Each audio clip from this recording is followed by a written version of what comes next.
Save Humanity. Which countries have criticized Israeli attacks on Gaza?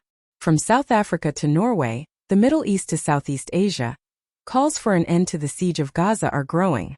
As Israel continues to bomb Gaza and attack Palestinians in the occupied West Bank, several governments have started to turn critical of Israel's actions, some more directly than others. Algeria. The Algerian Ministry of Foreign Affairs has expressed deep concern over Israel's attacks on Gaza, accusing it of violating international humanitarian law. Algeria has also called for immediate international intervention to protect the Palestinian people, whose rights it has described as central to the resolution of the conflict. African Union. The chairperson of the African Union, Moussa Faki Mahamat, has highlighted the denial of the fundamental rights of the Palestinian people as the main cause of the current tensions. The AU appealed to both parties to end military hostilities and return to the negotiating table. Belize has decried the hostilities between Hamas and Israel and called for immediate de-escalation, while supporting a Palestinian state with East Jerusalem as its capital and demanding the right of return for Palestinians displaced from their ancestral homeland.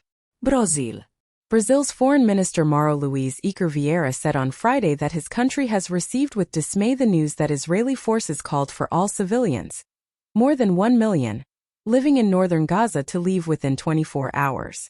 Vieira, who was speaking in New York after a United Nations Security Council meeting, referred to the UN's assessment that such a large-scale move of people could lead to unprecedented levels of misery for civilians while calling for an end to violence on both sides. Colombian President Gustavo Petro emphasized the need for Israel and Palestine to come to the negotiation table and work towards a two-state solution. He drew historical comparisons between the situation in Gaza and past atrocities. In a statement posted on X, formerly Twitter, he said, "Gaza today appears as destroyed or more so than the Warsaw Ghetto after it was destroyed by Nazi barbarity in response to the Jewish and socialist insurrection in that concentration camp." Cuba has condemned the violence in Israel and Palestine, attributing it to the long-standing violation of Palestinian rights. Indonesia has urged an immediate end to violence to prevent further casualties, also arguing that the occupation of Palestinian territories by Israel was the root cause of the conflict as the occupation. Iraq has likewise called the attacks on Gaza a continuation of the oppression of Palestinians under Israel's occupation. Iran's Foreign Ministry spokesperson Nasser Kanani has described Palestinian resistance as a natural reaction to Israel's provocations. Ireland's Prime Minister Leo Varadkar has condemned Israel's actions of cutting off power, fuel supplies, and water, calling it a violation of international humanitarian law and collective punishment. Kuwait's Ministry of Foreign Affairs has expressed concern over the escalation in Gaza, calling on the international community to stop the violence, protect the Palestinian people, and end Israel's provocations. It has warned that the continuation of violence without deterrence would undermine peace efforts and the prospects of a two-state solution. Morocco, which is moving towards full diplomatic ties with Israel under the Abraham Accords, has voiced deep concern over the situation in Gaza and called for an immediate cessation of violence and a return to calm. The country emphasized the importance of dialogue and negotiations to reach a two-state solution. In an Arab League session, Morocco's Minister of Foreign Affairs Nasser Bourita emphasized Morocco's full and unwavering support for Palestine. Malaysia has called for an end to the violence in the Gaza Strip, highlighting the prolonged occupation and suffering of the Palestinian people and the desecration of Al-Aqsa Mosque as the root cause of the conflict. Maldives. The Maldivian government has expressed concern about the escalating violence in the Gaza Strip and reiterated its solidarity with the Palestinian people. Its government has said that lasting peace in the Middle East can only be achieved through a two-state solution based on pre-1967 borders, with East Jerusalem as the capital of Palestine.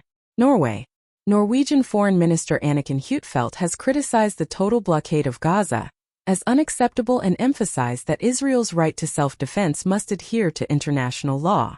The establishment of a full blockade, including on access to electricity, water, food, and other goods that are indispensable for the survival of the civilian population in Gaza, is unacceptable, Huitfeldt said in a statement.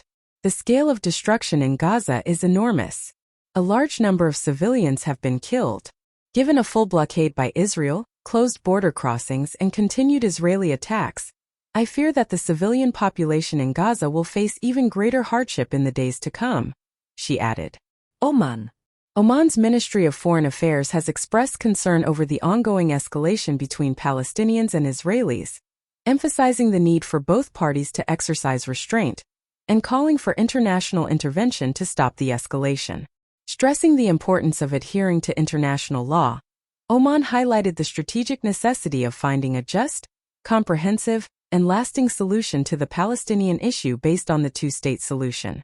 Pakistan's caretaker FM Jalil Abbas Jalani has condemned the Israeli bombing on the besieged Gaza Strip, equating the actions as genocide. This is a humanitarian crisis, a situation which can be equated to genocide. It is genocide being conducted by Israel against the people of Palestine, Jalani said. Our position is that any attempt to equate Israel, which is the aggressor, with that of the Palestinian struggle, is unacceptable to Pakistan. Pakistan does not recognize the State of Israel.